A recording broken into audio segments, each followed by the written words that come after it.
The mission at Vimeo is really to drive and power the world's largest private video distribution platform. Data is an incredibly important asset for us to be able to operate efficiently. We were able to see value from Faros AI within a couple of weeks. We could just, in the click of a button, see all the metrics of all the teams, compare it easily, move between the timeframes, compare queues, compare goals, and have a clear baseline for everyone.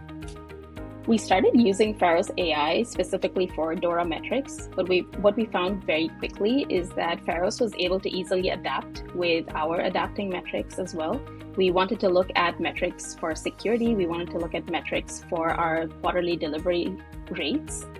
The utilization of systems like GitHub Copilot and the adoption factor within our engineering org has been an incredibly exciting thing to keep a close eye on.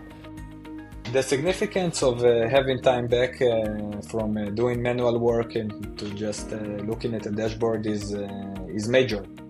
Every minute of hands-on work that I or the engineering managers can get is priceless for me. Since we've been using Faros, it helped us reach our new targets and the new delivery metrics that we set for ourselves. Since using Faros, we have seen improvements in our lead times. We have got better visibility to all our metrics within a centralized hub, as well as we're able to understand our adoption and usage of GitHub Copilot and other investments. Minimizing any overhead to obtain the data, I think, just increases the amount of enthusiasm to want to utilize it